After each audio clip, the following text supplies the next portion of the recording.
चर्चा आप जितनी चाहोगी करेंगे, जवाब कौन देगा वो सरकार तय करेगी, माननीय प्रधानमंत्री जी तय। मुझे मालूम है मान्यवर ये क्यों जा रहे हैं, मुझे मालूम है मान्यवर मुझे क्यों जा रहे हैं। वो इसलिए जा रहे हैं कि इतने सालों तक वोट बैंक प्रोटेक्ट करने के लिए, आतंकवाद को रोकने के लिए इन्होंने कुछ नहीं किया। ये डिबेट सुनी ही नहीं सकते, ये जवाब है सुनिए। नमस्कार, मैं हूं आपका दोस्त आलोक कुमार। अभिवादन स्वीकार कीजिए मेरा। जुमैती में आपका स्वागत है। आज बात कर रहे हैं इस अगस्त महीने की, सावन के महीने की, जो बड़ा पवित्र महीना माना जाता है। लेकिन भारत की राजनीति की बात करें तो ज़्यादातर बड़ी घटनाएं इसी अगस्त महीने में हुई हैं। अगस्त की बात जब कह रहे हैं तो 15 अगस्त किससे छिपा नहीं है। 15 अगस्त हमारे रोम को आह्लादित कर देता है। ये आज़ादी का दिन है, स्वतंत्रता का दिवस है। ये बड़ी घटना सबको याद है कि अगस्त महीने की जब कभी भी बात होती है तो इसकी बात होती है 15 अगस्त की। अगस्त के महीने के इंतज़ार ही लोग इसलिए कर रहे होते हैं कि इस दिन सार्वजनिक अवकाश का दिन होता है, सब कुछ होता है, एक उमंग होता है, सब कुछ होता है। लेकिन जैसे ही हम बात कर रहे हैं, अगस्त का महीना बहुत ही इम्पॉर्टेंट होता है। 9 अगस्त भारत छोड़ो आंदोलन के लिए याद किया जाता है। 5 अगस्त को याद किया जाता है, स्वदेशी आंदोलन के लिए याद किया जाता है। 14 अगस्त को पाकिस्तान के निर्माण के लिए याद किया जाता है। इसी ढंग से 5 अगस्त की एक तारीख है जो 370 की धारा गृह मंत्री अमित शाह ने पार्लियामेंट के सेशन के दरमियान अचानक से पेश कर दिया। 370 की धारा हटा दी गई जम्मू कश्मीर से, तो उसके अपने यहाँ इकट्ठा करने में बात होती है। इसी ढंग से कारगिल युद्ध से बहुत मसला जुड़ा पड़ा है। इसी अगस्त के महीने में इम्पॉर्टेंट बहुत सारी घटनाएँ हुई हैं। अगस्त के महीने भारत के इतिहास में, भारत को रचने में, तजने में, सजाने में अगस्त के महीना का बड़ा योगदान है, आपको बता दें। और इस लिहाज से जब कह रहा हूँ तब ये कह रहा हूँ कि 3 अगस्त को प्रधानमंत्री एक बड़े अस्वाभाविक तरीके से राष्ट्रपति से मिलने चले जा रहे हैं, नरेंद्र मोदी। और जब राष्ट्रपति से वो मिल के आते हैं प्रधानमंत्री नरेंद्र मोदी, तो उनके पीछे से गृह मंत्री अमित शाह चले जाते हैं राष्ट्रपति द्रौपदी मुर्मू के पास मिलने के लिए। ये बड़ी अस्वाभाविक सी घटना है, अचरज वाली घटना है। पार्लियामेंट अपने सेशन में, इस दरमियान प्रधानमंत्री नरेंद्र मोदी का जाकर के राष्ट्रपति से मिल लेना कोई बड़ी घटना नहीं हो सकती। राष्ट्रपति से सिर्फ प्रधानमंत्री मिले तो कोई बड़ी बात नहीं कह सकते आप इसे, क्योंकि प्रधानमंत्री लौटे हैं ब्रिटेन के दौरा से। उन्होंने एक ब्रीफिंग की है। जब कभी भी अंतर्राष्ट्रीय दौरे से प्रधानमंत्री लौटते हैं तो राष्ट्रपति से मुलाकात के बारे में कहा जाता है, एक प्रोटोकॉल है, वो बताते हैं, वहाँ का विवरण देते हैं। ये प्रोटोकॉल हो सकता है एक हिस्से में कि प्रधानमंत्री जाके मिले हों, ब्रीफ किए हों अंतर्राष्ट्रीय घटनाओं के बारे में, सब कुछ के बारे में।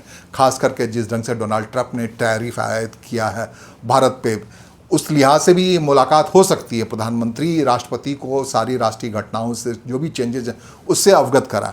लेकिन उनके पीछे से गृह मंत्री अमित शाह का राष्ट्रपति द्रौपदी मुर्मू से मिलने चला जाना, ये बड़ा अस्वाभाविक सा मतलब है। ये ऐसा हो क्यों रहा है? आपको एक बात और बता दें, ये अहमियत वाली बात है। गृह मंत्री अचानक से बहुत महत्वपूर्ण हो गया अमित शाह। इस लिहाज से महत्वपूर्ण हो गया कि अभी ऑपरेशन सिंदूर पे पार्लियामेंट में बहस हुई और पार्लियामेंट, लोकसभा में प्रधानमंत्री ने तो जवाब दिया, लेकिन राज्यसभा में जब जवाब देने की बारी आई सरकार की ओर से, तो जवाब अमित शाह ने दिया, गृह मंत्री ने दिया, रक्षा मंत्री ने नहीं दिया, जबकि रक्षा से जुड़ा मामला है। सदन के नेता के तौर पे जगत प्रकाश नड्डा ने नहीं दिया।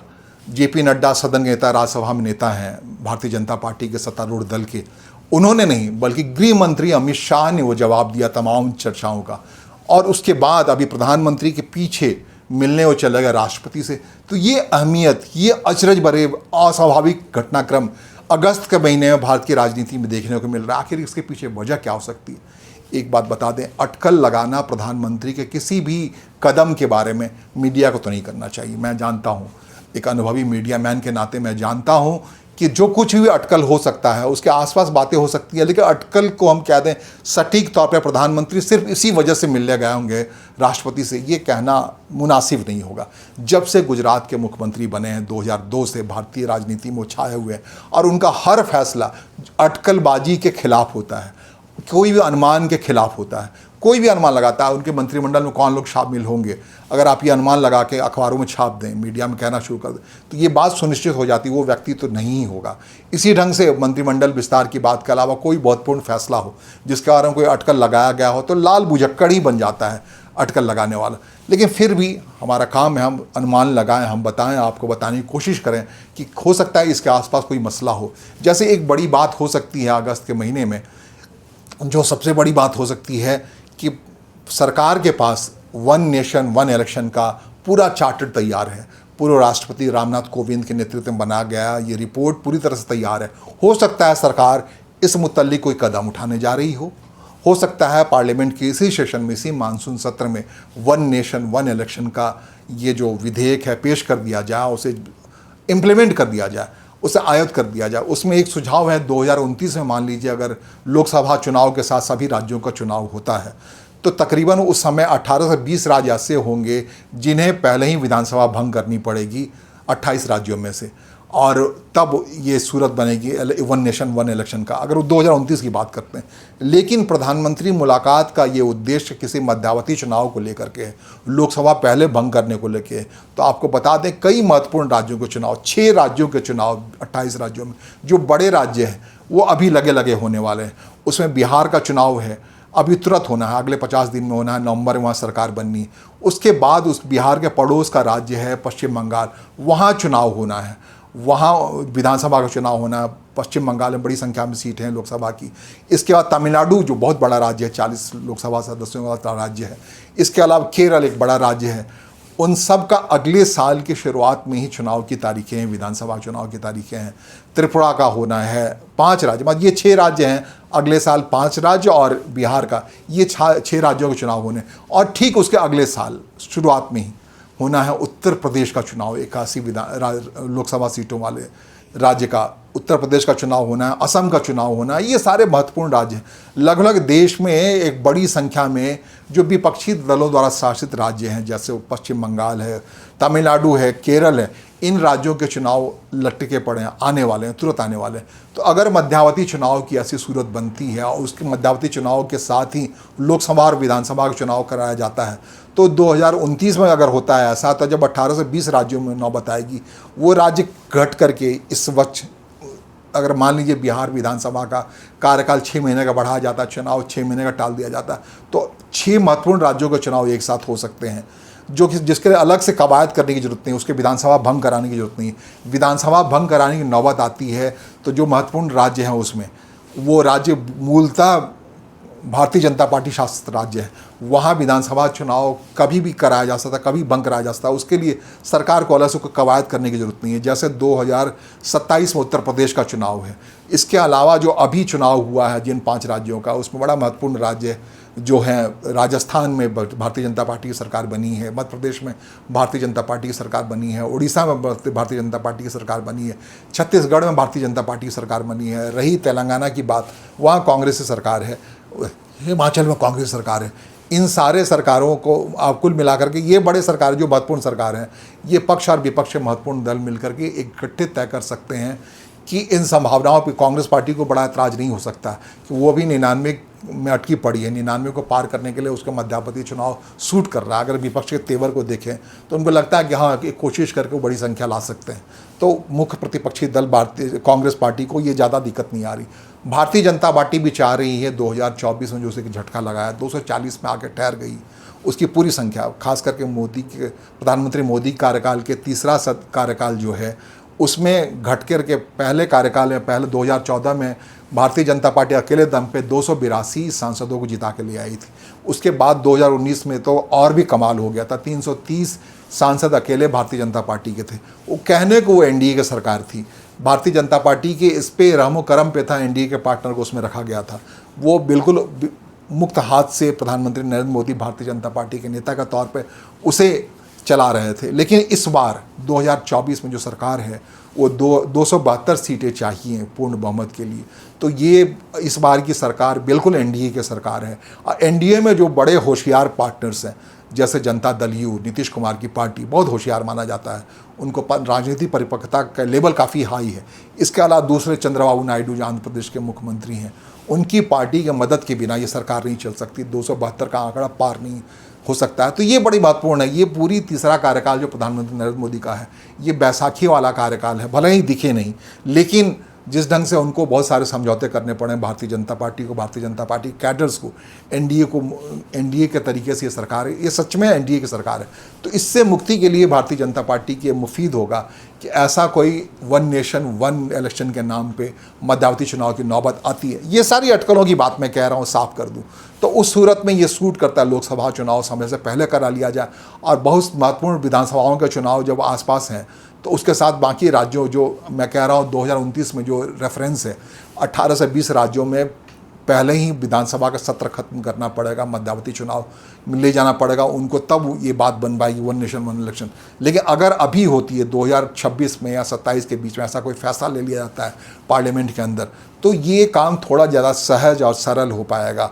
ये बड़ी बात है। और चुनाव आयोग की ओर से भी बार बार कहा जाता है कि वो पूरी तरह से तैयार है एक साथ चुनाव कराने पूरे देश में। तो क्या ऐसा कोई सूरत है जो ये मुलाकात, जब मैं कह रहा हूँ अगस्त घटनाक्रम को लेकर, अगस्त कितना महत्वपूर्ण है भारत के इतिहास में, अगस्त की तारीखें वर्तमान में कितनी महत्वपूर्ण रही हैं, वर्तमान आधुनिक इतिहास में भी, क्या अगस्त में इस पार्लियामेंट सेशन के अंदर कोई ऐसा फैसला लिया जाने वाला है वन इलेक्शन वन नेशन को लेकर के?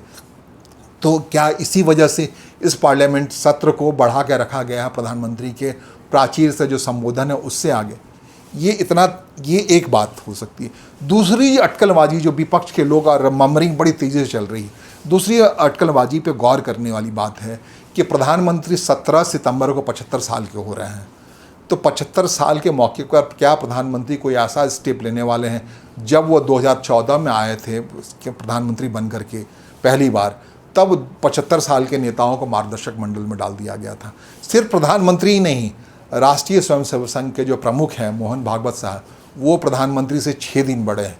वो भी 11 सितंबर को 75 साल के पूरे हो रहे हैं, और 75 साल के पूरे होने से पहले उन्होंने सार्वजनिक तौर पे कहा है 75 साल के बाद किसी को प्रमुख के पद नहीं बने रहना चाहिए, वो एक बोझ सा होता है नई पीढ़ी को आने में, वो एक रुकावट सा होता है, थोड़े रहम करम पे जीना पड़ता है। तो उन्होंने एक तरीके से अपने बारे में एक संकेत तो दे दिया कि 11 सितंबर को जो 75 पूरे होंगे तो वो कोई ऐसा फैसला ले सकते हैं, नई पीढ़ी का आने का रास्ता खोल सकते हैं राष्ट्रीय स्वयंसेवक संघ में।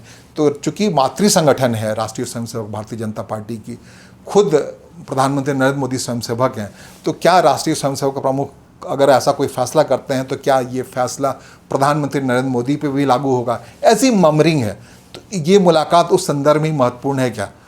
अगर ऐसी बड़ी घटना के आशंका के लिहाज से ही सतर्क हो गए हैं अमित शाह, क्या प्रधानमंत्री ऐसी कोई बात जाके राष्ट्रपति को तो नहीं बोला है, ऐसी कोई आकांक्षा तो जता नहीं आया राष्ट्रपति को? इसी के तफ्तीश में गृह मंत्री अमित शाह राष्ट्रपति से मिलने तो नहीं गए हैं। ये आशंकाओं का मामला है, आशंका अटकलबाजी राजनीति का एक हिस्सा है। उस हिस्से के तहत ऐसा कुछ हुआ है तो ये एक बड़ी बात हो सकती है। और जैसा कि कहा हमने कि जो महत्ता बढ़ती जा रही है अचानक भारतीय राजनीति में अमित शाह की, जैसा कि मैंने कहा कि जो ऑपरेशन सिंदूर पे जो जवाब देना था सरकार की ओर से, अमित शाह ने जवाब दिया।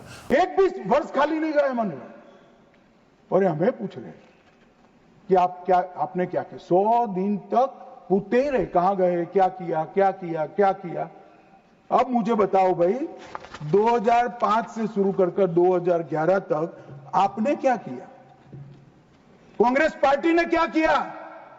कौन से कानून लाए, कौन से कदम उठाए, और कब जाकर पाकिस्तान पर सर्जिकल स्ट्राइक, एयर स्ट्राइक और ऑपरेशन सिंदूर का आपने प्रयोग किया? ये जवाब कांग्रेस पार्टी को, देश की जनता को देना पड़ेगा। अभी जो कुछ भी, जो वैसे भी पूरी सरकार ही 2019 में कहने को जगत प्रकाश नड्डा भारतीय जनता पार्टी के अध्यक्ष हैं, लेकिन जो भी फैसला होता है उसमें अमित शाह ही फैसला लेते हैं, प्रधानमंत्री की सहमति से हो, साथ ही मिलकर के। दोयल है। वैसे भारतीय जनता पार्टी की पॉलिटिक्स भी इसी अंदाज में चलती है। एक दौर ऐसा था कि अटल आडवाणी को अलग करके नहीं देखा जा सकता था।